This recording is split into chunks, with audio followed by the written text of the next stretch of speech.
Hello, everyone. Yeah, not sure whether you have read through the book of Ruth since last week, but I guess all of us here mainly are young people, so I suppose a lot of us here like to watch movies, right? So imagine, when we are watching movies, usually just imagine if this now on screen you see this scene on screen that there's this very nice couple on a cruise ship.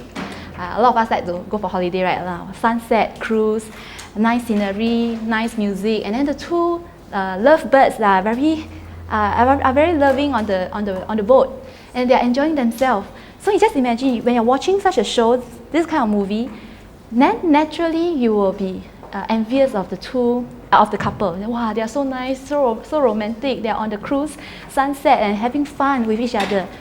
Then just imagine at this point in time, then you realize suddenly the camera eye just zoom into the ship that they are on, and then you see that the ship's name is titled Titanic. I think some of you younger people, you don't know what is Titanic, right? So imagine, you see these lovebirds. Wow, they are so happy on the ship. They are talking to each other. Then they are laughing and they are eating. They are feasting.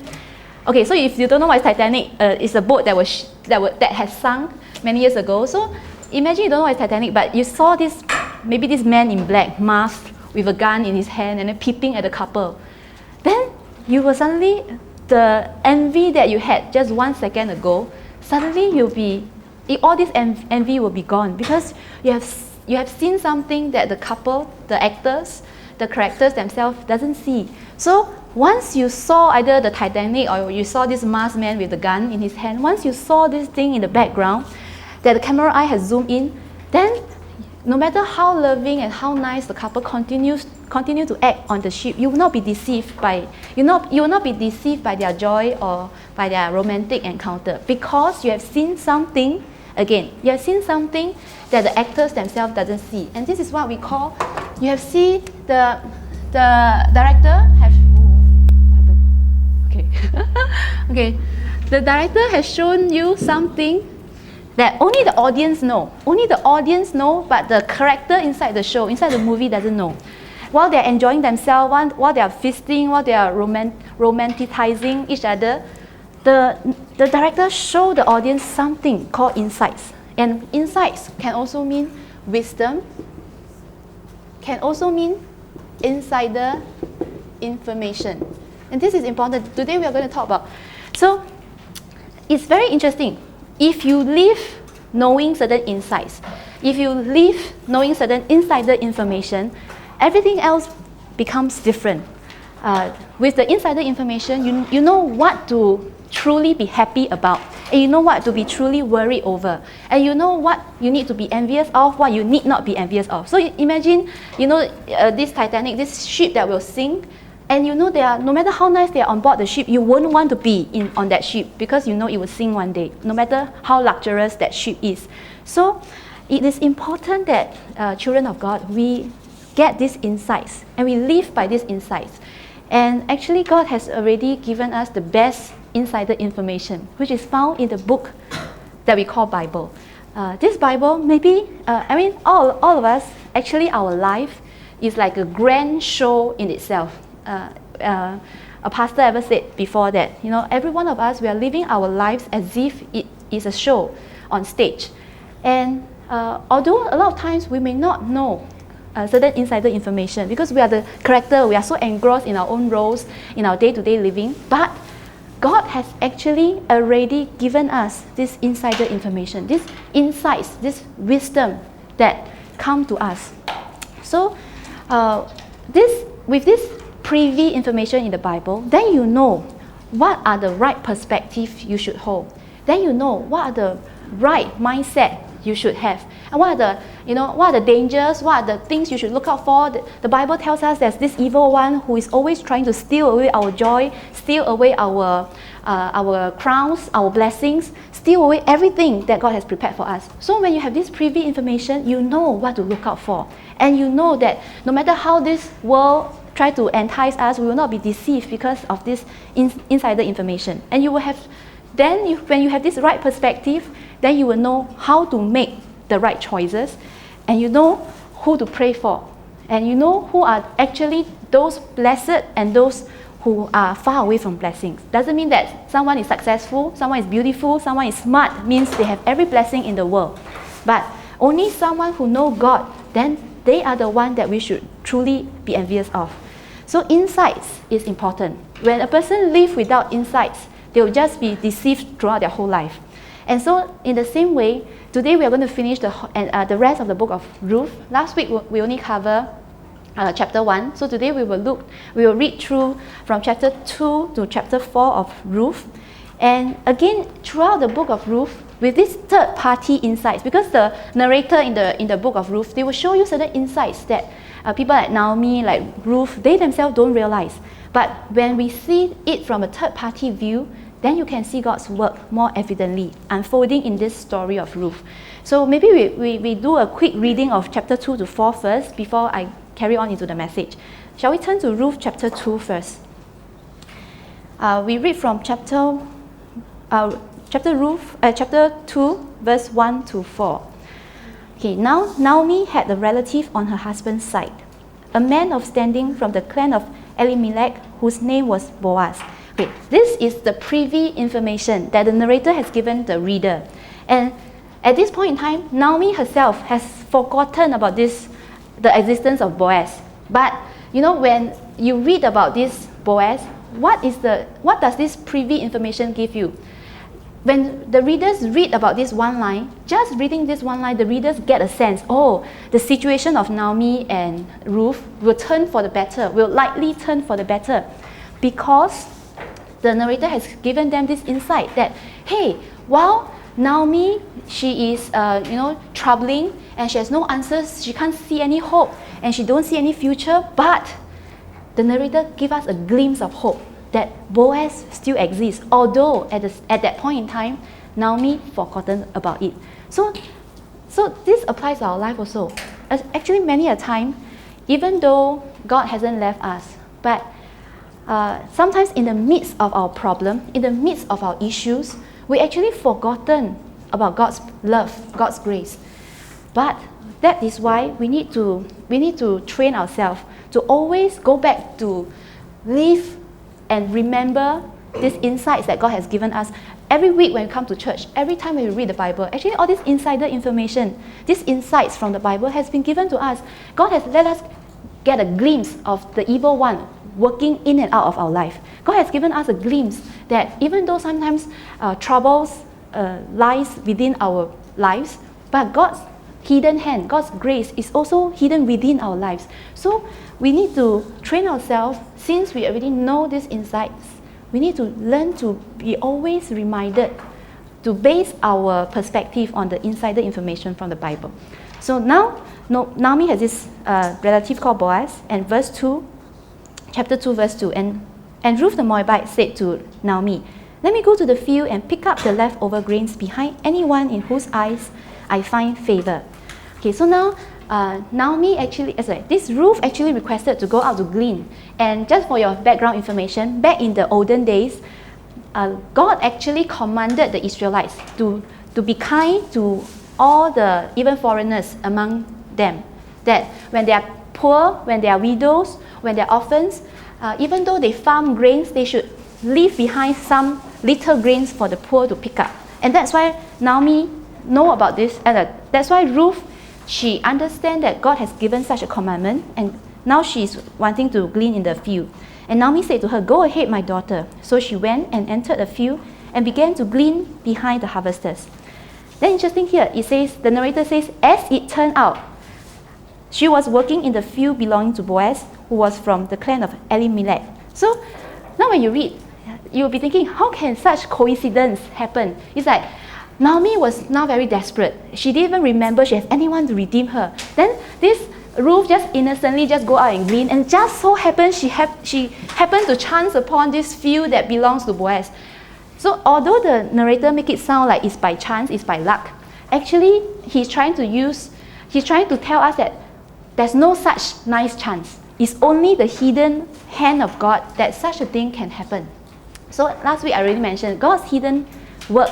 God's hidden hands lies amidst our life. So even though sometimes it appears to you as if it's chance, but it's not. God's hand is behind it. So as it turned out, she landed up in Boaz's field. And then the next verse 4, again, the narrator sounds like it's luck again. Then just 10. So it's like coincidence after coincidence. First coincidence sounds like she bumped into this Boaz field. Second coincidence, just when she's there, Boaz also appear. You know, sometimes you enter someone's field, you may be there and he's not around, then they don't get to meet. But the narrator sounds as if, everything is so nicely planned out. So unless the hand of God is working, there's no such good chances. So just then Boaz arrived from Bethlehem and greeted the harvesters. "The Lord be with you. The Lord bless you," they answered. Okay, now we jump to verse 8. We cannot read every verse since we are reading 3 chapters. So verse 8. So then Boaz get to meet Ruth, and he told her, "My daughter, listen to me." So again I said, Boaz is a lot older than Ruth. So he called her, "My daughter, listen to me. Don't go and glean in another field, and don't go away from here. Stay here with the women who work for me. Watch the field where the men are harvesting and follow along after the women. I've told the men not to lay a hand on you, and whenever you're thirsty, go and get from the water jars the men had filled." Why did the Bible elaborate on so much details on how Boaz is kind to Ruth? Because later we will share more. Boaz has not only obeyed God's commandments to let the poor glean in his field, but Boaz has done beyond the law. He has gone beyond the law, and he has not only allowed Ruth to glean, but he also took care of her.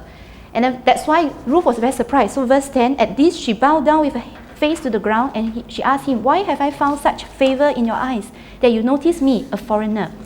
Boaz replied, I've been told about what you have done for your mother-in-law since the death of your husband, how you left your father and mother and your homeland and came to live with a people you did not know before.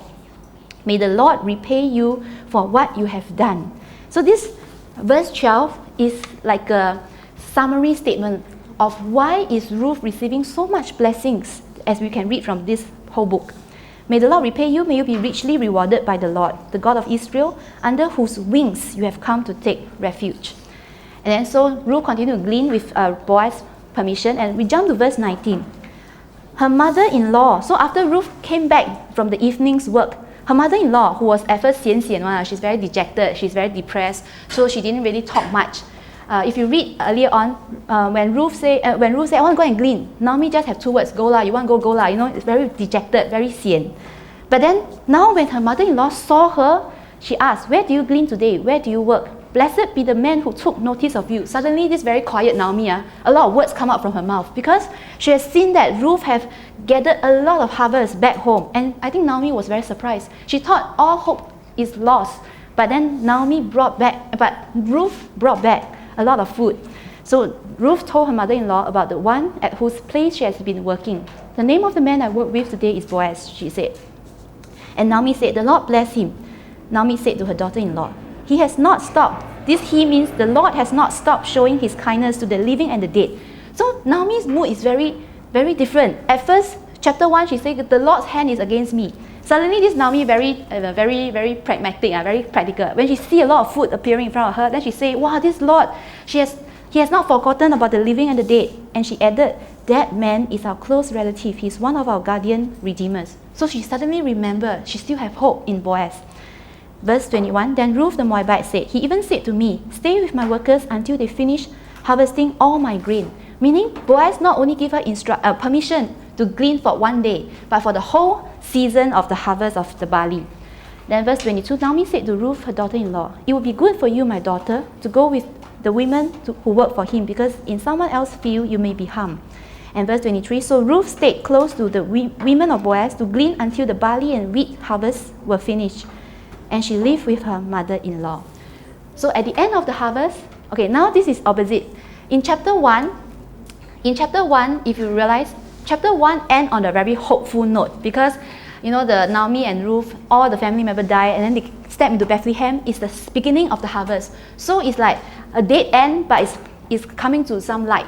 But this chapter 2 ends in sort of a negative tone. It's like, oh, a lot of grace has happened, a lot of grace has taken part in chapter 2, but at the end of the day, it's back to square one.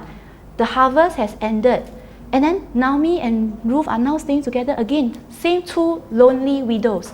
So it's back to, oh no, how? The future is uncertain. They have tasted a lot of God's grace, but now what's the way forward? There's nothing to assure them of the constant supply of food. So, okay, we read until here first, and we just think about the contents of chapter 2, and we realize that there is a contrast in chapter 2. So from chapter 2, we see that Ruth herself have received a lot of blessing.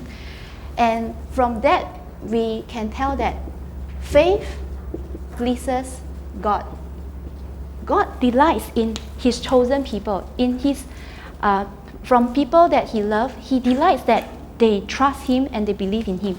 But here we see two contrasts between Ruth and Naomi. One, Ruth represents faith, but Naomi represents this thing called realism, meaning she just look at what is concrete, what her eyes can see, what her hands can feel, what are all the tangible things that is laying before her eyes. So there's these two contrasts between Ruth and Naomi, and we see that what is it that leads to blessing in the end is faith. So let's sometimes, every time when we mention contrast, I guess a lot of times we ourselves sometimes fall under this category, sometimes we fall under the other category. So let's take a look. When we say faith, we realize that faith, we talk about Naomi first, because Naomi is the key character here. Naomi, when she's overwhelmed by her situation, and she's filled with this sense of realism, you realize what is the focus of her entire attention. When you read the chapter 1 and chapter 2, you see that when a person is hopeless, when a person is depressed, when a person feels very overwhelmed by her situation, interestingly, the focus is on the self. I have nothing now. My family all left me. I have no bright future. All is gone for me. I have no more supply. Everything is self. I feel bad. My mood, my situation, my family, my circumstances. And the strange thing is, not only for Naomi, every time when even we ourselves, the moment we focus on ourselves, strangely, you find it very strange, no matter how long you have known God, even how long a Christian you are, strangely, the moment you focus on self, a strange sense of hopelessness, or fear, or worry will enter you, because you start to get very real. I cannot do this, what? I cannot control my future, what? I cannot control how other people think of me, what? So a lot of things, a lot of seemingly practical thoughts will come and haunt you, and then you start to lose a lot of strength, and you start to be overwhelmed. But the opposite of this, when you look at Ruth, actually Ruth and Naomi, the situation is similar. Both lost the husband, both are hopeless. The only difference is one is older, one is younger, and one has known Yahweh for longer, one just get to know Yahweh. But Ruth, on what ground does she have hope? That is because anything to do with biblical hope always have an object of faith, and that object is not self, is God.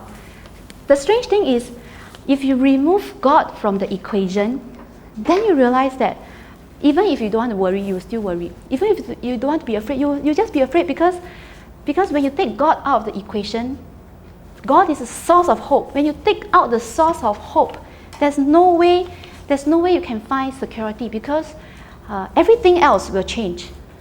Today, a lot of people place their trust and their security in a lot of things, but just think about it.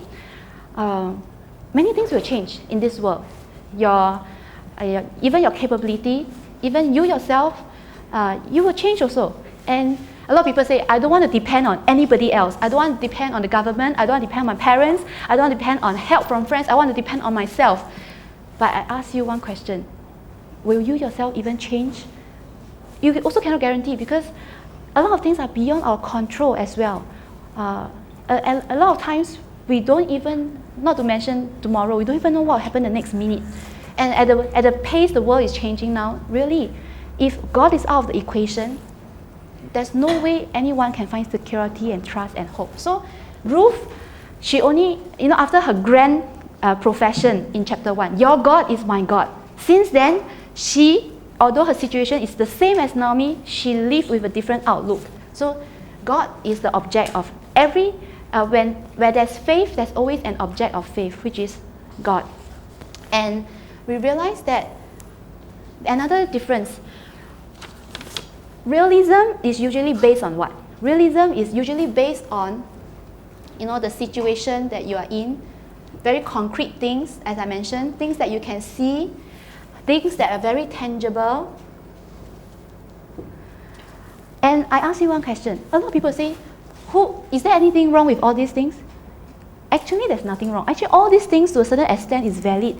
Even when I read the Bible, I cannot deny that Naomi is in a very dreadful situation. She lost her whole family. She lost even her fortune. She lost everything. The situation is valid.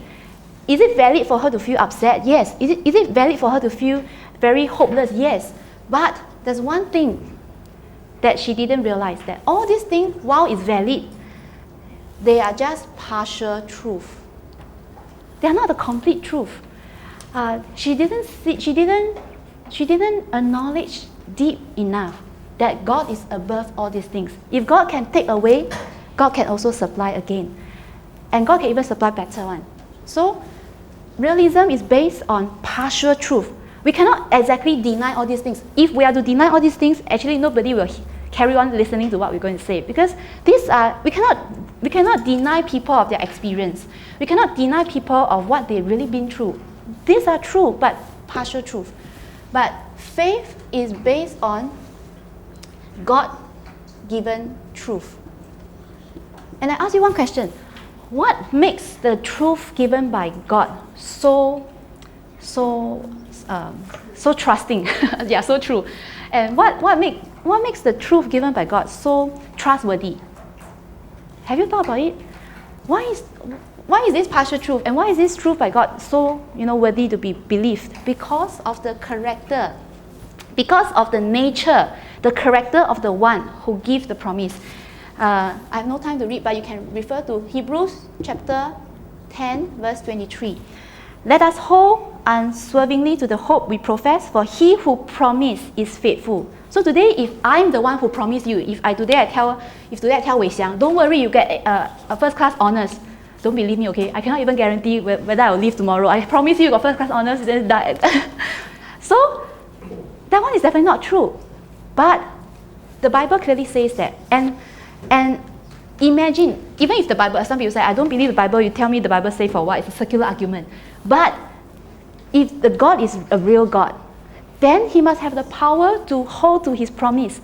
And the truth of God is trustworthy because, as Hebrews said, of the character of the one, of the faithfulness of the one who promised you those things. And we see another contrast between faith and realism is, when we look at, if you follow the flow, just at the beginning of chapter 2, do you see the difference between how the reaction and the responses of Naomi and Ruth? Both have nothing to eat. And Naomi just sit at home and keep groaning and groaning. So when you just focus on self, you just focus, I'm no mood to do anything now. I'm in no mood to glean. I'm in no mood to do anything but to keep on indulging in my depressed mood. So Naomi focus on self and focus on situation. She feels very hopeless, so she resort to inactivity. No, they have nothing to do. They have nothing to do. They have nothing to eat already. And Naomi, she's fit enough to walk from Moab all the way to Bethlehem. She surely is fit enough to glean also, even though she's old. But because a lot of times we realize actually when we lose strength, we lose sight of God, we lose faith. Actually, if we realize we either don't do anything or we do all the wrong things, except for the right thing. So Naomi just no activity, no action, no plan, and she just resigned to fate. She just have this mentality of anyway it's doomed. Oh, why bother so much? But you look at Ruth. It's very strange. Just imagine, Ruth is the foreigner. Naomi is the host. By right. You went back to your home country. Of course, if you're a foreigner, you'll be very scared, right? Oh, I don't even know where is this place. I don't know what's the culture like. I don't know I don't even know the direction. I don't know anything about the Jewish laws. I may not even know that I'm permitted to glean. So, but this foreigner, she's very brave. She didn't know anything. I think if I'm to go to a foreign country, I will follow the host. Wherever you go, I'll just do. But Ruth, because she know her God is now the God of Israel. The one leading her life is Yahweh.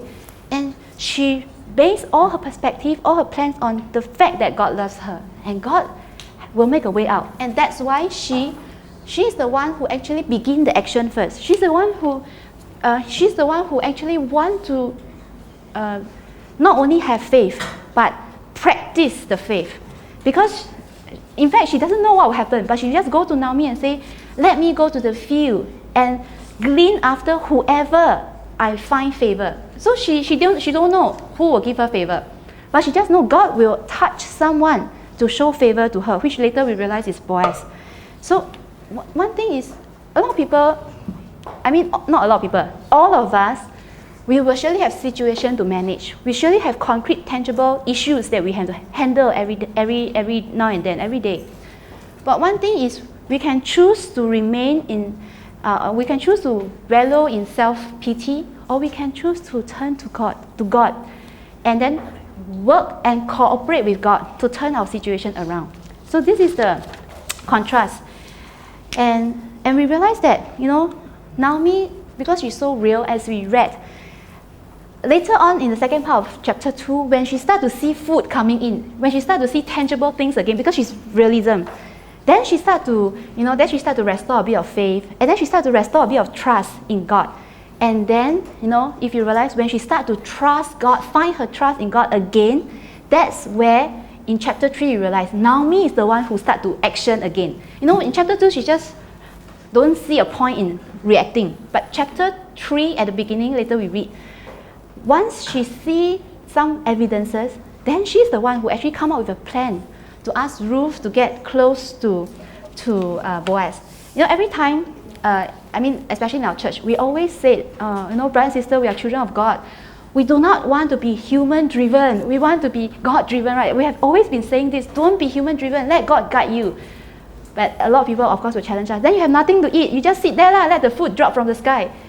So now, this time round, Ruth show us when you truly have faith. Actually, on the contrary, sometimes our inaction may not be because we want to be man-driven. A lot of times, also, I guess our inaction is an implication that we lack the faith to act. For example, a lot of times we struggle sometimes on and off. Sometimes we want to evangelize to our family members, or we want to evangelize family members or friends or colleagues.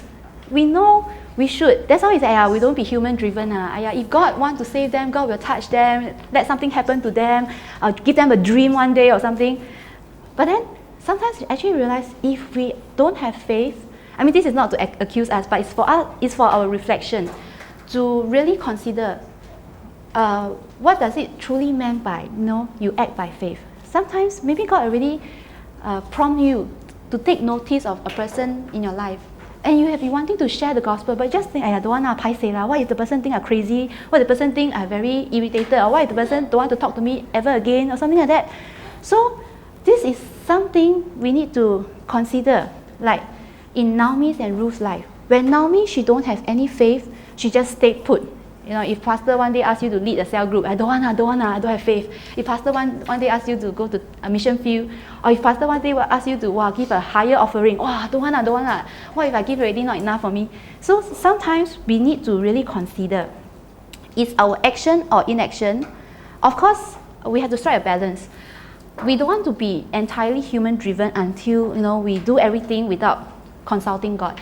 But where God has already convicted us, we need to also rely on the Holy Spirit to pray, to act by faith. So now Naomi, after she restored her faith, let's read chapter 3. This is when, I'm reading very fast all the chapters. This is when Naomi come up with a strategy that a lot of people, one reason why I hesitate about sharing Ruth is this chapter 3. This chapter 3, some people will think it's immoral. It's It's crazy that such a thing is happening in the Bible. You know, my teacher who taught Ruth, he actually is a very music person. So he actually said he wanted to find someone to write a musical on the book of Ruth. It's like very romantic. Well, you can turn this into a musical. Then he said he found a musician, but because of chapter 3, no one want to write a story for him because chapter 3. So I also hesitate. That's why last week I shared chapter 1. I'm just thinking maybe this week I share chapter 2 because I don't know how to deal with chapter 3. No. But then after that I go deeper and I think about it. Actually, it's not immoral. I will explain to you why. But let's read with a spirit-filled mind so that you will not be corrupted. So we jump into chapter 3, verse 8. Okay, this is the plan for Naomi told Ruth, to save yourself and save me. This is something you should do to get close to Boaz. So this is what happened. So Ruth listened to Naomi, follow all the instruction, and verse 8, we start from verse 8. So in the middle of the night, okay, so it's happening in dark, secretive, sneaky kind. Okay. So in the middle of the night, something startled the man. So the man is Boaz, and he turned, and there was a woman lying at his feet! Exclamation mark. Who are you? He said. I'm your servant Ruth, she said. Spread the corner of your garment over me, since you are a guardian redeemer of our family. Okay, now this, I need to explain a bit about this.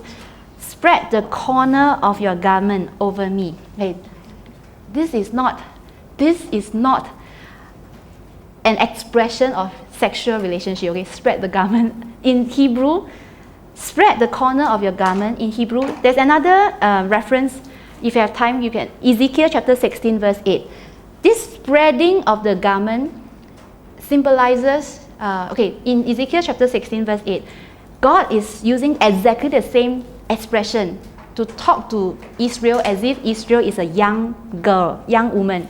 God is telling Israel, I will spread the corner of my garment over you, Israel, and I will give you my solemn oath and enter into a covenant with you, declares the sovereign Lord, and you became mine. So in that kind of language in Ezekiel chapter 16, this spread the corner of your garment represents like a marital covenant. So Ruth is now asking Boaz to marry me. It's like last time they don't have this proposal ring, I give you some of you just receive your proposal ring. That time the culture is not the angmoh, the Western culture. I must hide the ring in the cupcake and then you get the ring and then, you marry me.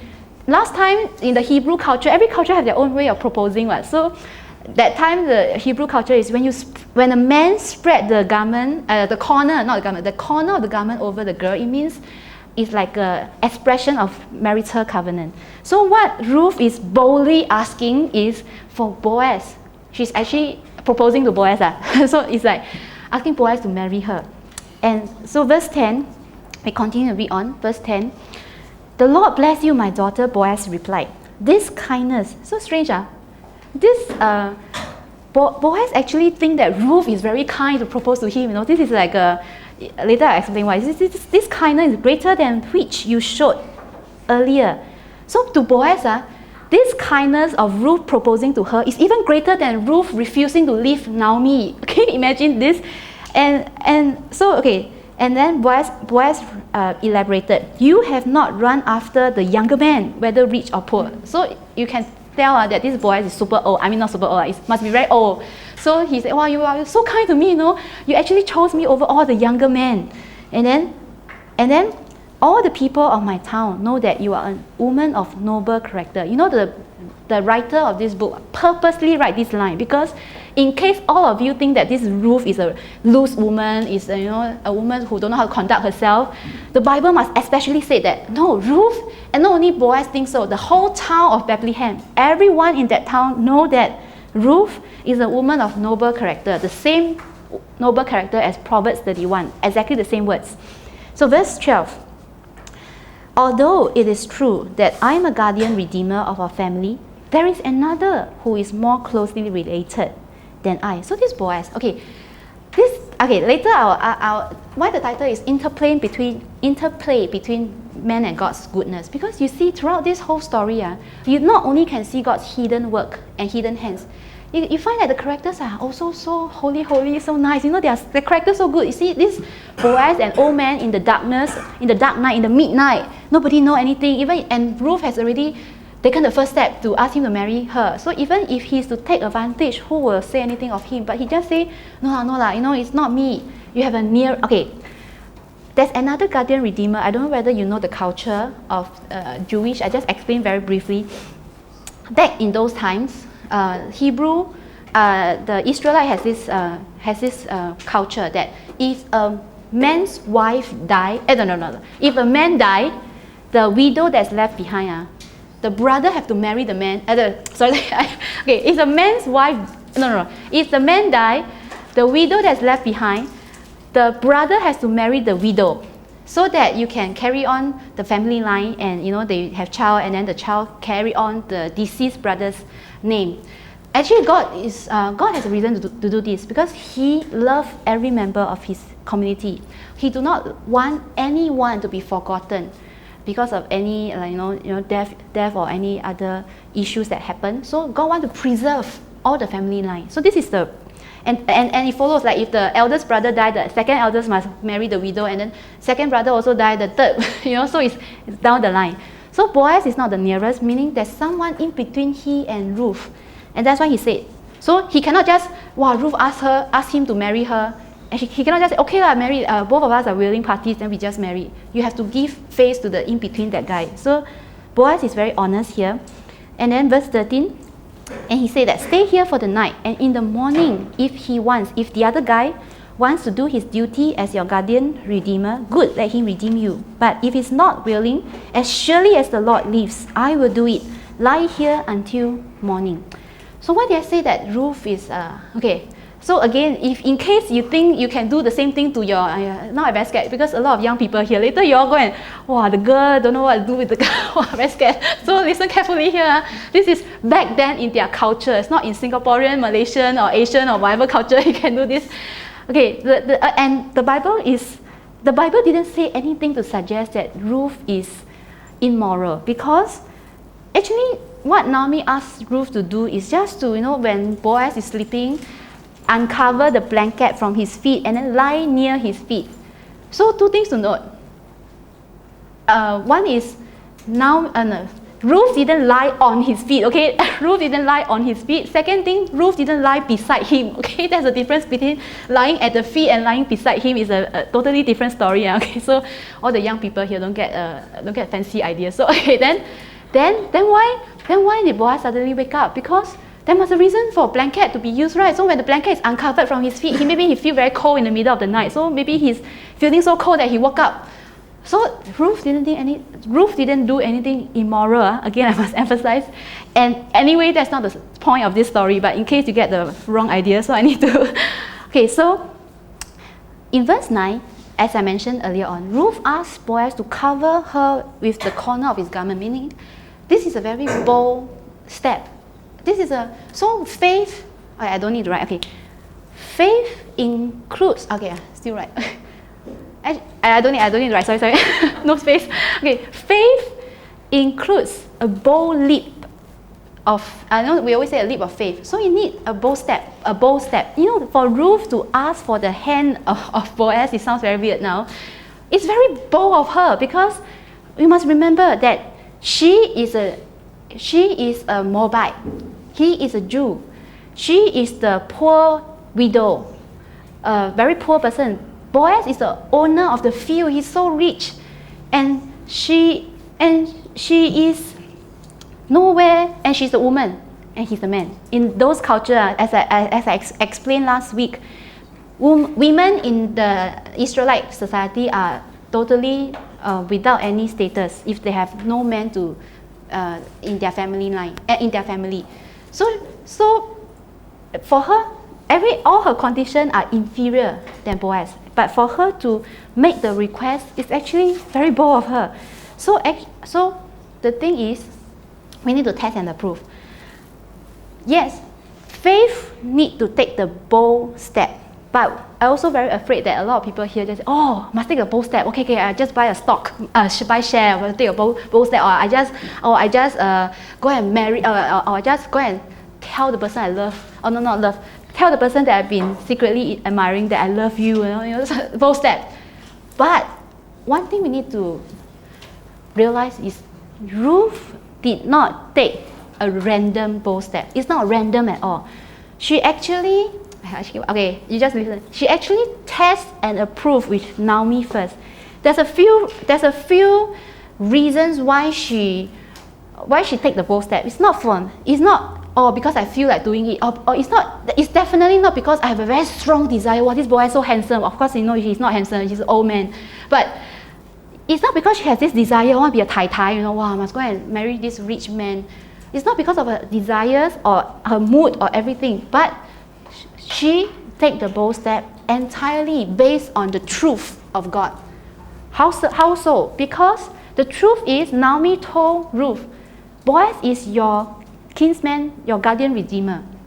That's the truth. Initially, they are all without hope. So suddenly, Ruth knows, I don't have a lot of guardian redeemer. He is one of the few.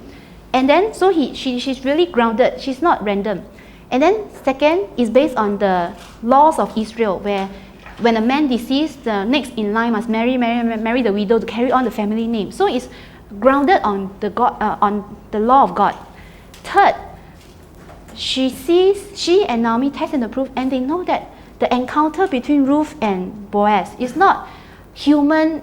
It's not humanly created. It's not like, Ruth pretend to appear somewhere nearby and then wait for Boaz and, hello, you're here. It's really by God's arrangement. So all these things are grounded. First, she tests the blood ties is real. Second, God's law is there. Third, God also arranged for them to meet. So, these are just some guidelines. If you want to take any bold step in your personal life, please go back to the truth. What the Bible say, how God opened or closed door for you, not on your mood, not on your desires, not on your wishes. And and she didn't do it on her own. She tested and approved together with her mother-in-law. So after that, then she act. So I guess sometimes, again for us, when we talk about this faith thing, and when we confirm that this faith is something that pleases God, actually, we don't just listen to this Ruth like a story. A lot of time, I guess all of us here, we need to pray. I'm sure there are times where God wants us to take a bold step in faith. And the first bold step, for many, I can say for all of us here, the very first bold step of faith is what? Do you still remember? It's the day that you really receive Jesus Christ as your personal Savior. Even for people like, pastors' kids. One day, because nowadays I hear a lot of testimony in my seminary. A lot of people, they say, I'm a pastor's kid. It's only until I'm 16 years old, there I encounter God. Some of them say this. It's like, last time I just go to church, I know the Bible, I can even memorize. I know Jesus, but Jesus is Jesus. It's not very related to me. So the first bold step of faith is, of course, we commit our life to God. But after that, there's a lot of different bold steps of faith that we need to take. Like, God asks you to study this course instead of the other course. God asks you to marry this guy instead of another guy. God asks you to commit your life to the church, to center your life on the church. God asks you to choose your friend and center your friends on brethren in the church, and so on. There's so many things that we need to take the bold step of faith. But this is something I know that we cannot really do. That's why, we cannot really do on our own. But we just need to remember, God is pleased with us taking faith. And later on, we will read how God will reward those who have faith in Him. But second is, we need to understand, even though God is pleased with faith, He knows that it's hard for us to do it on our own. That's why, again, we need to ascertain that ultimately, God is the mastermind behind everything. We can have faith because God is the mastermind. We can have faith because He is the trustworthy one. Not because I'm slightly more determined than others. Not because I have slightly more will than others. Not because I'm stronger than others so I can believe in God. But because God is the mastermind. And that's why God's the mastermind means He's the one who gives me the faith, and He's the one who I can depend on because He can deliver what He promised.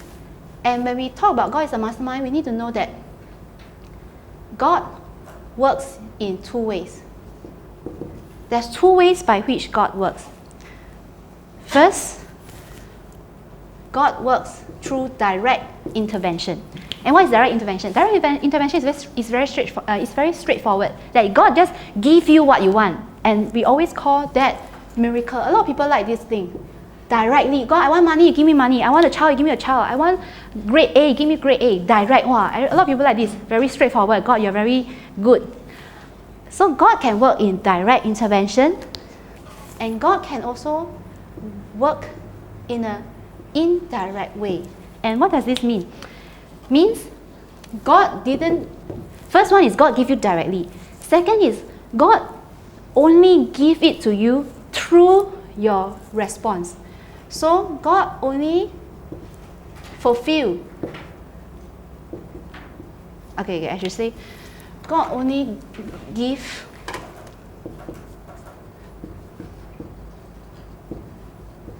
God only give, or God only do through human response, through your response. This is the indirect way. But I realize that usually we tend to learn more things. We tend to learn the lesson of trust and obey more when God used the second option. Usually the first option is applicable to explorer, people who are exploring the faith. You still don't know who is God, and God give you some sweetness. Or people who are very young in the faith, God give you this direct, to prove to you that He is God. But He cannot allow you to be infant all your life. He needs to let you grow in the lesson of trusting and obeying Him. So this is the second one that most of us will get to taste as we walk with God more.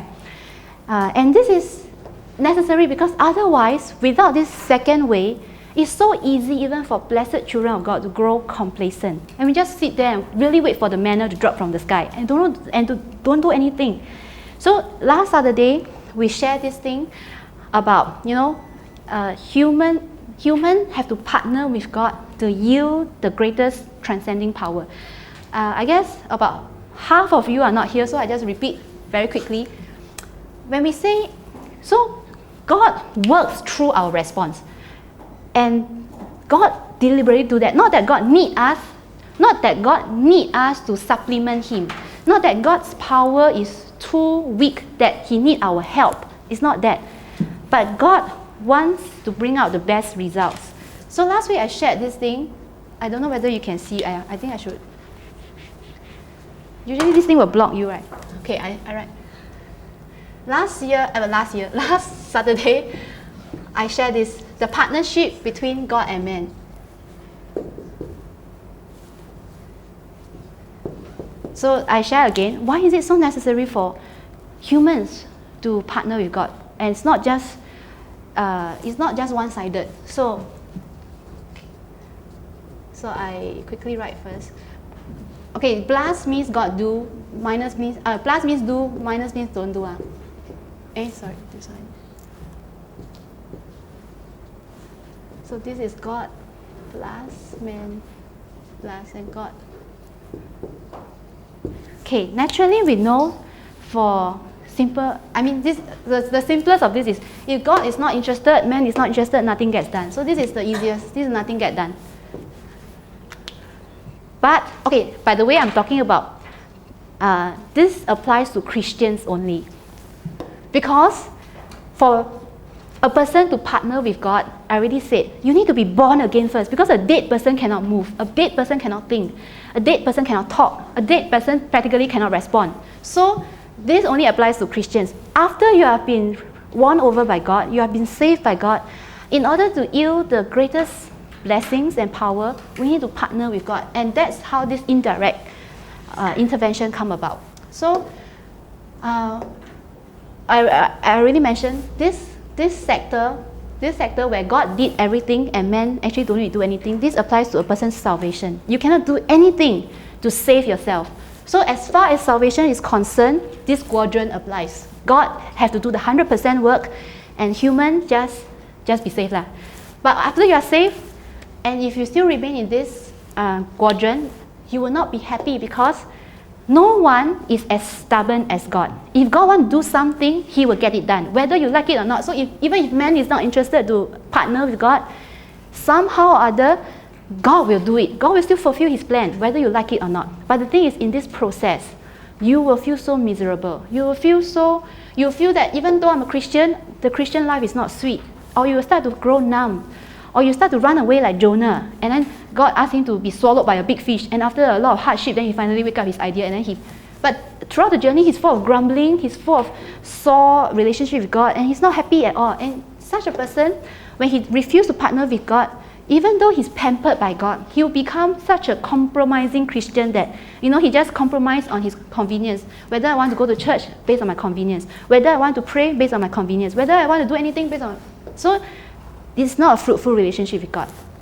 For this, when men do a lot of things, man is very passionate, but God is not supportive. At the end, men will also not be happy because I do so much, but why is there no fruits? I keep on evangelizing. I keep on serving God, but why is there no fruit? So he will start to get very bored. He will start to get discouraged. He will start to even complain about God and start, the worst of all, to doubt that God, are you even alive? Or God, do you even love me? I've done so much for you, but why is nothing happening? So this person, he will yield limited fruits and he will have a lot of disheartenment. Up to a point, his faith may be shaken. Only when a person is able to partner with God, will he, this is where we say transcending power. So this is where, God is, the plus can also mean happy. God happy, you also happy. God is happy because you are following Him. God is happy because He gets His will done. And you also happily and cheerfully following God. And you can see His hand in everything you do. And you can see His blessing everywhere you go. And you can really enjoy and taste the abundant life in Christ. So God works in two ways. And in the book of Ruth, you can see very evidently God works more in the second option. He used Ruth's response. So that's why the title is Interplay. God is the one who reveals certain signs of grace, like the harvest period began. God is the one who convicts Ruth, I said, to resolute to follow God. But when Ruth responds in faith, God adds on. If you read the whole book, later we read chapter 4, everybody like happy ending. When you read chapter 4, or after you read through the whole thing, you see that it's actually an interplay. It's not just one direction. It's not God give grace, full stop. Whether it's Ruth, and just now we also read, it's not only Ruth that is the noble character. Boaz is also the honest man with integrity, and he honors God's commandments. He actually obeys God's commandment to the point that he even exceeds the requirements of the law. So the book of Ruth focus heavily on this, and that's why we will see later on the results, the outcome will show us. So again, I mentioned just now, whatever that happened in Ruth, even though the narrator write until so, by chance Ruth come here, by chance they met each other, the hand of God is all behind that. And second, so this is just the first point. So the second sub point is, God works in two ways, and the purpose of God's work is the redemption of His people. This is another key theme of the book of Ruth. So God doesn't work for fun. God just don't work for His own convenience, and God doesn't work for nothing. God works to redeem His people, the people that He loves. And in the book of Ruth, the guardian redeemer redeemed the widow from loneliness, from shame, because a woman in that society with no man is shameful, and from poverty. In the same way, in Jesus Christ. So this is Old Testament, but a lot of times from the Old Testament we can see traces of Jesus Christ also. So in terms of redemption in Jesus Christ also redeemed us. Jesus Christ also redeemed us from our lack. Although we have food to eat, we are very affluent now, but that's lacking in our spirit. Our spirit are always troubled. Jesus Christ said, "Come to me, all who are weary and troubled, and I will give you rest." Many people in this world, they have everything. They have friends, they may have popularity, they may have a lot of material supplies, but they don't have rest in the spirit. So when in Jesus Christ, we are redeemed from our lack in the spirit, And you know, Ruth is a widow. When Boaz comes to redeem her, it's from a broken relationship. So in Jesus Christ, we are redeemed from broken relationship between ourselves, because we used to think we are so lousy, we used to think that there's no hope for us, or we think that we are so smart, or we have a lot of conflicts within ourselves. We are redeemed from the broken relationship with ourselves. Our self-identity is not secure. When we are slightly better, we feel very good. But when we are not as good as others, we feel totally lousy. So we don't have a secure self-identity. We are redeemed from a broken relationship with God, when we don't know God. But Jesus Christ comes to redeem us, to make us reconcile with God. No matter how hard we try last time, by good works, by intelligence, by reading up a lot of knowledge, we just can't get to God. But Jesus Christ comes and reconcile us with God. And also reconcile us from relationship with others. When you are not right with God, when you're not right with yourself, naturally, without fail, you will surely have conflicts with people around you, because you start to compare, you start to have tensions with people beside you. And then in Jesus Christ, we are redeemed from the terror of hell. We are redeemed from the bondage of sin. And we are redeemed from the schemes of Satan. So God works for a purpose. God doesn't just, but all this we know. But one thing we need to note, especially from the book of Ruth, is, if you notice, as we have read 3 chapters already, I ask you, God's redemption for Naomi and Ruth starts when? It is God's redemption for Naomi and Ruth does not start at chapter 4 where they're happily married and there's a child being born. God's redemption for Naomi and Ruth starts at the very onset in chapter 1, where they arrive at Bethlehem and they see the harvest beginning. But one thing we need to note is, at the end of this redemption is always a process. Already at the onset in chapter 1, God already revealed his heart that he wants to redeem Naomi and Ruth. That's why he allowed them to come and there's food. But if you notice, in this process, there's a lot of ups and downs, uncertainties for these 2 widows. One moment they are hopeful, one moment they suddenly full of uncertainty again. Because, as I mentioned just now, at the end of chapter 1 is the beginning of the harvest. At the end of chapter 2 is the end of the harvest, meaning it's the end of the supply of food. No matter how much kilos or tons of barley that Ruth brought back, one day they're going to finish all this food supply. Then what's going to happen to the 2 widows? So it seems like there's some light, but the light then grows dimmer. And then in chapter 3, wow, we're very happy that this Ruth was so full of faith, and he actually got to approach Boaz, and Boaz also agreed to marry her. And then there's this obstacle happening. What? Boaz said, hey, actually I'm willing, but this big but then I'm not qualified, still got someone above me. So it's like, you're so hopeful that things going to change for better, then suddenly there's this hurdle being thrown from don't know where.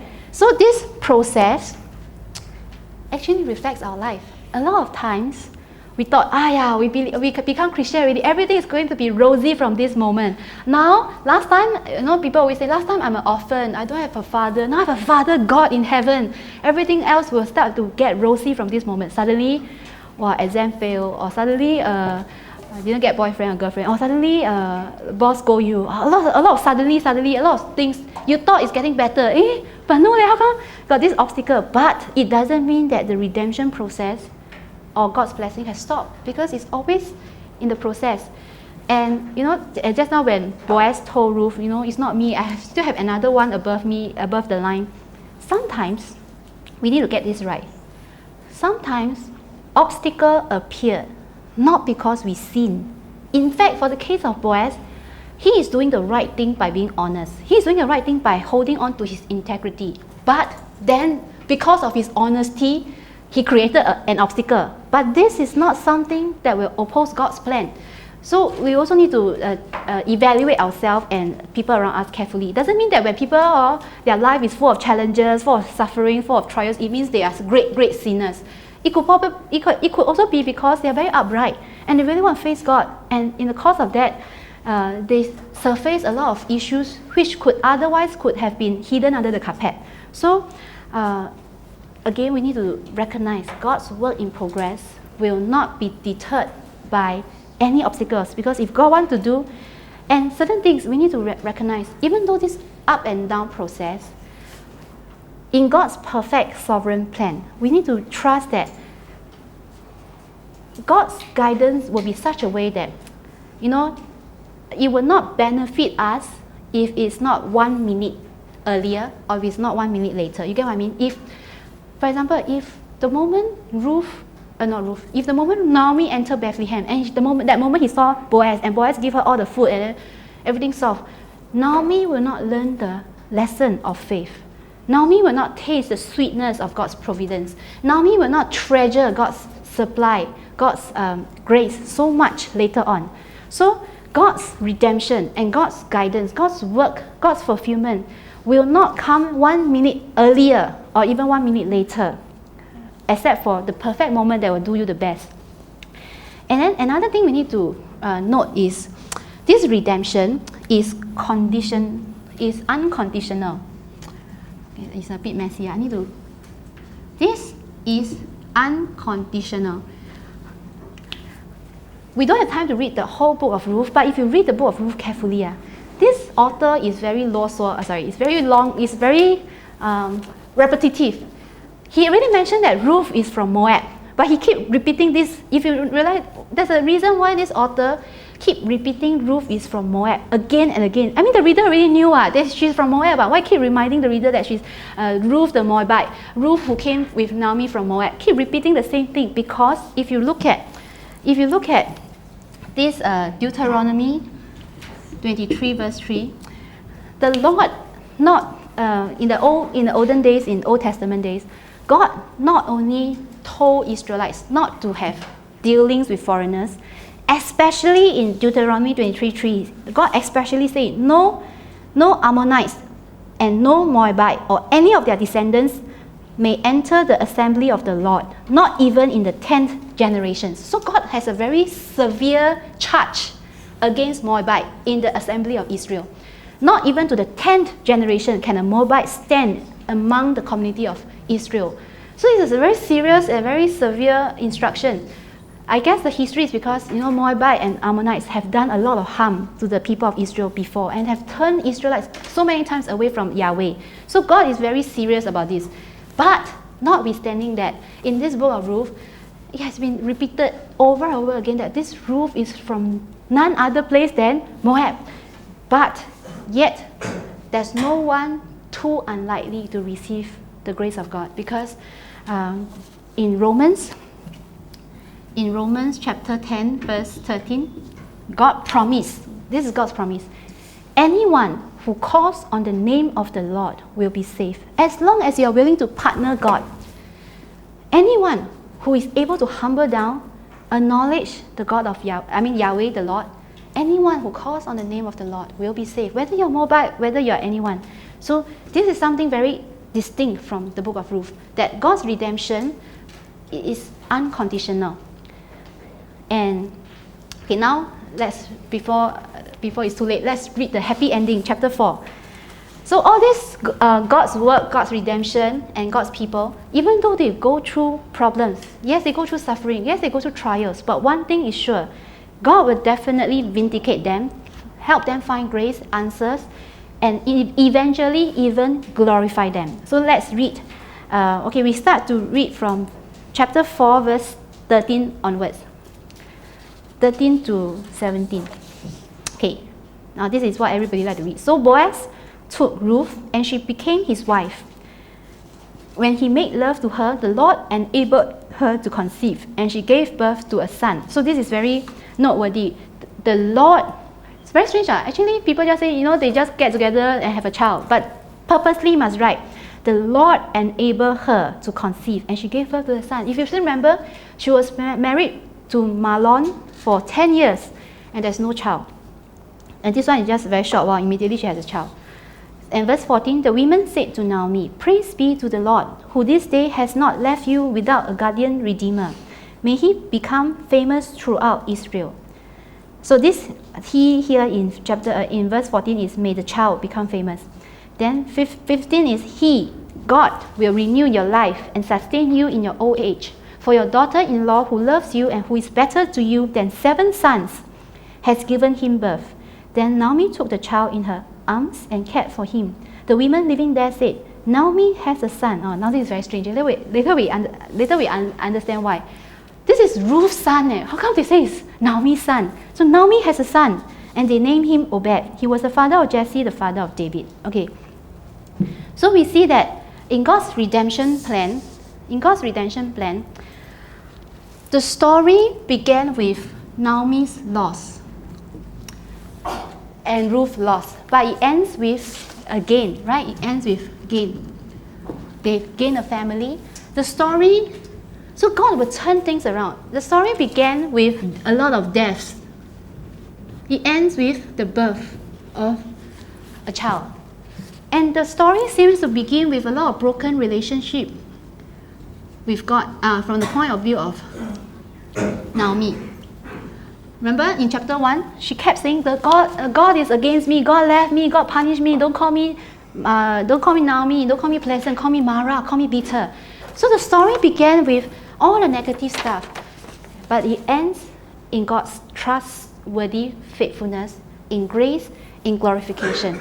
So, and of course, this is for Naomi, it starts with a broken relationship. For Ruth, it's the beginning of a relationship. This is for Ruth. And then after that, she just go deeper. So this, for Ruth, is like a journey of like a Christian being born again. Oh, I just committed, I just gave my life to this God that I never knew, but I just got to know. And then how God lead her through her faith journey. So the story of Ruth is seemingly negative, but it's overwhelmingly positive actually. And then now we ask, so why is this son the son of Naomi? Shouldn't he be the son of Ruth? Actually, even though the book of Ruth is named Ruth, if you notice, Naomi is more a main character because the whole story is focusing on Naomi. That Naomi claimed in chapter 1 verse 21 that the Lord has brought her back empty. And God turned these accusations around at the end of the book. That all these accusations were partial truth. Partial truth. It's like, it's not doom. God has a plan. God didn't forget his people. When Naomi think that the sons and the husband are all gone, God gave her Ruth. And the Bible says this Ruth is better than 7 sons. When Naomi thought there was no more guardian redeemer, God gave her Boaz. And when Ruth was barren, God gave her a child. So all these things God turned around. The only thing is, from here, one lesson we need to remind ourselves is, when we have never reached the end of the road, don't judge God too fast. Don't second guess God too fast. When we haven't reached the end of the road, don't despair too early. We may not know what lies in our tomorrow, but we know who our God is. Again, this is back to Hebrews chapter 10 verse 23. We do not know what lies for us tomorrow, but we know the one who promised is faithful. We know the character of God. So a lot of times, I do not know what will happen to me. I was just telling my husband, wow, nowadays I read the news about IS, wow, very scared. not very scared, it's like, wow, this one like very far away. What if one day it happens at my doorstep? So I was like, just, I don't know, joking with him or saying, how? So it's like, I really do not know what happens. Because it's very tricky, it's like, they're all around us. so it's very tricky. But the thing is, I do not know what will happen tomorrow. But I know who, there's a song, for I know who holds my hand. I don't know about my future, but I know the God to whom I belong to. So the story of Ruth tells us that don't jump to conclusion too early. Okay, I haven't come to my third point. So okay, I think I have some space there. So the third point is interplay. The interplay between. So this is where the interplay comes about. Okay, I don't need to write, it's the title. So the interplay between God's and humans' goodness. Okay, in the book of Ruth, okay, I I show off a bit the Hebrew. Okay, no, but one word only. Okay, there's this word called hesed that is repeated many times in the book of Ruth. And this actually means faithfulness. It means love, kindness, all this kind of thing, goodness. This appears many times. When Boaz told Ruth, like Ruth asked, why are you so kind to me? Boaz said, because I've heard of your hesed to your mother-in-law. You left your father, your mother, your homeland, you come here. Then, and then Boaz also asked Ruth, why are you so kind? You choose me over other young men. So there's a lot of hesed in this, okay. From now I use goodness, so that, okay, I'll stop showing off from now, so it's goodness. Okay, so this goodness, the theme of goodness came out many times in the book of Ruth. So first is, of course, God's hesed. God's goodness. This is so when you trust, then God will respond with goodness. Hebrews chapter 11 verse 6, we all know. Okay, if you have Bible, you can refer to the Bible, but if not, I will read. Here it says in Hebrews chapter 11 verse 6, and without faith it is impossible to please God. So faith pleases God, because anyone who comes to Him must believe that He exists, and He rewards those who earnestly seek Him. So when a person trusts God with faith, God definitely will reward a person with hesed, with goodness. So here in Hebrews 11 verse 6, it says that you need to believe first that God is alive. And second, God rewards those who trust Him. So this is very straightforward. So I guess a lot of us, we all know that God is alive. But the thing is, do we see God coming alive in our every situation, every field, every condition, every place we go, whoever we spend time with, whatever we do we see God's hidden work as trying to reflect in the book of Ruth? You know, a lot of times to the characters themselves, like in the book of Ruth, sometimes things that happen seems like an accident to them. You know, like to Ruth and Boaz, maybe to them they may feel that they have met by accident in the field of Boaz. But it's actually the living hand of God working behind us. So we need to, through the story of Ruth, we need to ask ourselves, do we also see the active work of God? Actually, I'm sure some of you will say, no, I didn't see anything. But I tell you one active work. If it's not for God's work today, you will not be even sitting here today. Even though some of you are tired, you come, you also don't know why you come, or you come, you also don't understand what this person is talking about. This Ruth, what is Ruth? I don't even know who is Ruth. So, the very fact that you're sitting here today is when your logic cannot explain why, or maybe you can explain with some lame logic, I'm very bored at home or whatever. But at the end of the day, if God didn't permit, if God didn't act, you will not be even sitting here today. So, one thing is, we need to first acknowledge that God is indeed alive, over and beyond your mood, your desires, your volition, your choice, your decision, everything, over and beyond. And you know, even like Naomi, she can be depressed. But one thing we still need to learn from this depressed old lady is she can feel hopeless, and she may even be faithless at certain times. She lost faith in God. But one thing, she never forget God. Even in her despair, even in her grumbling, she still attribute to God. This is God lah, this is God. He turned His hand against me. In a certain way, in her disbelief, she still believed. You get what I mean? In her disbelief, she still didn't forget God. In her disbelief, she still acknowledged the worldview of God's presence. So we can sometimes grumble. I mean, sometimes we cannot help it. The situation is really there to hit us, and we are so helpless. But you can be depressed, but you will realize you want to forget God, also cannot forget. This has already been imprinted on you. When the Holy Spirit comes upon you, and when you're touched, you want to deny, you want to disregard God, you also cannot. Just like Naomi, she can complain against God, but she knows God still lives. And so we need to, it's not that Ruth, it's not that Naomi didn't know God lives. She just don't have the heart to seek God when she's full of realism. And these are the things, and this is what we need to pray against, the heart that refuses to seek God.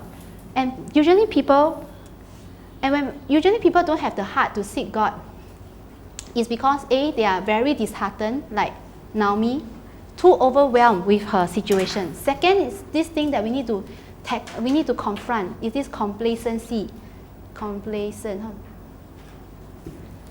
So Christians are either too disheartened or too complacent. The world is so fun. There's no need. God still loves me. So that's why they ended up not seeing greater reward. And even the secular have this line: when you're not moving and you're stagnant, strangely you are regressing. Even the worldly people knows this. So even if you have no trouble, God didn't disturb you, God didn't discipline you, God didn't pinch you, and you stay stagnant. But strangely, when you don't have the heart to seek God because of complacency, strangely, as you more and more cannot see deeper rewards, deeper joy in Him, slowly you will get numb. And slowly you will get irritated with God. And slowly you will be pulled by other attractions in the world. But God says, whoever seeks me, I will reward. So when we talk about seeking God and getting rewarded, for Ruth, one thing we need to learn from her is this: seeking God with just a simple faith. When she set out by faith to look for favor, she actually don't know what will happen to her. She's very blurred. She's a foreigner trying to find her way around in a foreign land, and she's a Moabite, hated by most Israelites. She really don't know anything, but she just still proceed with faith. And she only know one thing. She only know, now the God of Naomi has become my God. That's the only thing she knows. Everything else she doesn't know. So again, in the same way, a lot of times when we say we want to have faith in God, don't think that you only must have the full, complete, clear picture of God's will, of Christ, of God's work. Then you can have faith. I tell you, a lot of times it's on-the-job learning. I think most of the time, not everyone, they get complete faith after seeing the complete picture. A lot of times the picture is being revealed to you on the job. As you practice your faith. Just like before the Israelites set foot on the Red Sea, before the first person set his foot, I think it's Moses, onto the Red Sea, you don't know the Red Sea will open up. God just tell Moses to raise up his staff. But until you make the first step into the water, then you say, God save us by opening up the Red Sea. So it's on the job.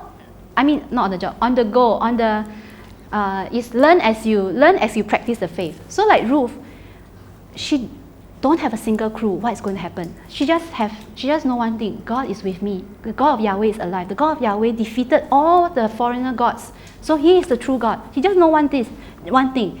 And so in the same way, when she go out to the field to glean by faith, God really allow her to find favor.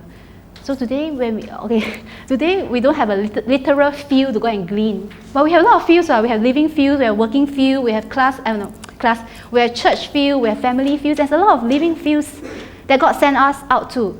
We don't know what we will encounter in our fields. We don't know what we will encounter in our family. We don't even know what will happen to our workplace tomorrow.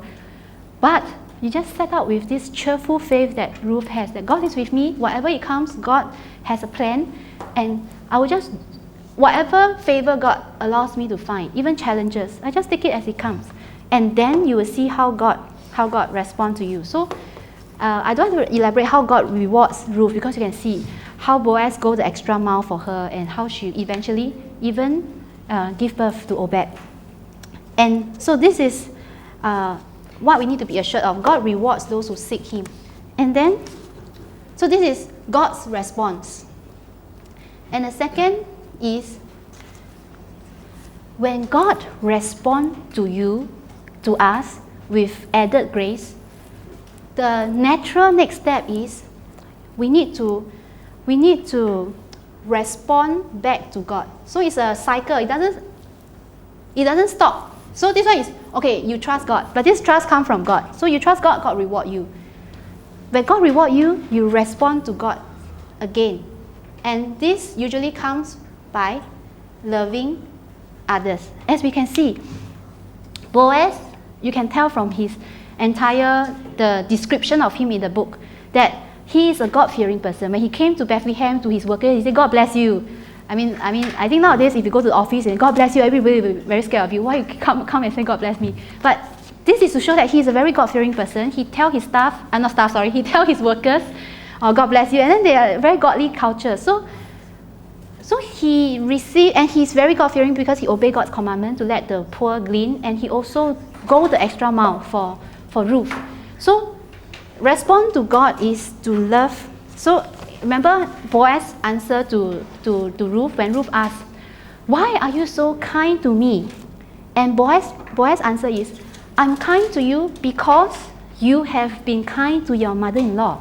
So this is like, you see the cycle is like, I'm good to you because you've been good to your mother-in-law. And not only that, Boaz told Ruth, I'm good to you because not only are you faithful to your mother-in-law, but you have also came to Bethlehem to seek refuge under the wings of Yahweh. So Boaz react to Ruth's goodness to Naomi. So this is actually a response of Boaz not only to Ruth but to God, because when Boaz blessed Ruth and showed her grace, he actually finally said, may God reward you, may God repay you. So he's just like acting on God's behalf to bless Ruth. Okay, I still have one more short one. Okay, so in the same way, we need to always test a measure of whether we are really touched by God is reflected by how we are able to love God and then love others, love men. Okay, then in conclusion, just, I don't need to write. Okay, but in conclusion, we just need to, I still write one thing.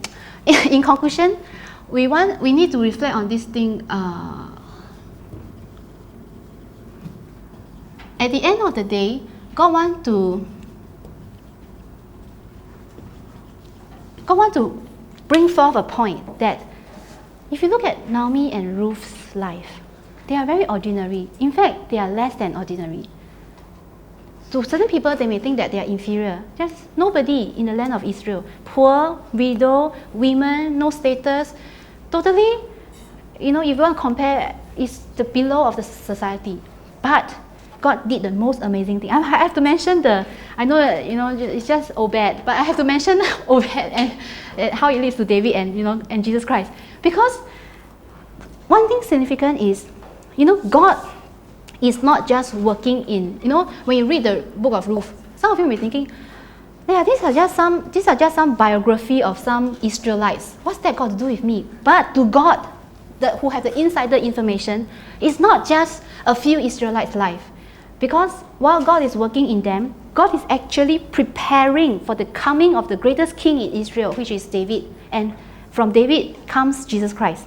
So our problem is we tend to look down on our conditions, on our day-to-day living, and we tend to look down on ourselves, and we tend to look down on our encounters, and worse, we tend to go after small little things, go after success, comfortable life, people's approval. We tend to go after little things when actually we've forgotten that no matter how small we think we are, how inadequate we think we are, how inferior we think we are compared to the people beside us, we are actually created in the image of God.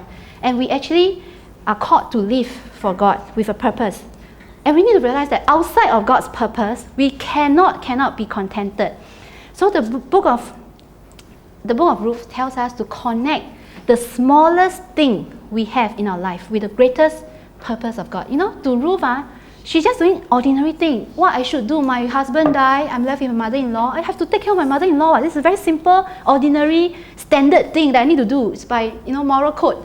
To her, it's nothing fantastic, it's nothing fabulous, nothing remarkable. And to her, I have to glean what? I glean means I need to get food. Nothing, and then to her, it's like, I'm a woman, Boaz is a man, we fall in love, we marry, then we have a kid. It's just very ordinary happenings in our life. To them, they didn't plan for something outrageous. They didn't plan for something spectacular. But if you notice, God used the simplest thing, the most ordinary conditions in our life to bring out the most glory.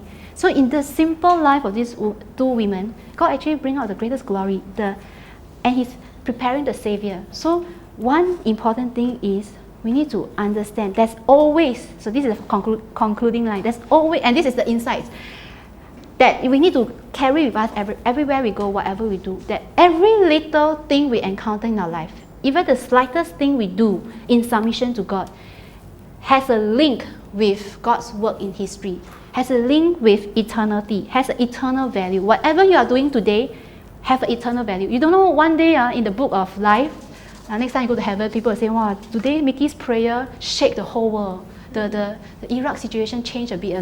Maybe, you never know. A simple thing that you think every day, I just kneel in my, not kneel lah. I don't know how many of you kneel your prayers, but every day I just pray before I sleep. I thought it's an ordinary practice, but it could have eternal value that you don't know now, but you know later. Okay, so finally, when we close the book of Ruth, this book of Ruth is, again, you must ask, why is this book of Ruth in the Bible? It's not for fun. The Bible only has 66 books. Pages are limited. Why give a standard romantic story there? There's important lessons for us.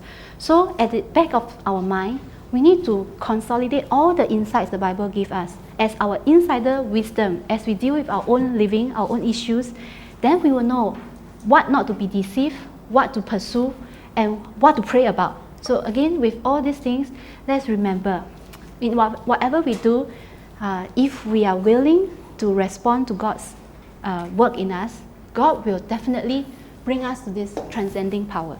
Okay, come, we will pray, and then later we divide into groups. Father God, we want to thank you for your beautiful lessons in the book of Ruth.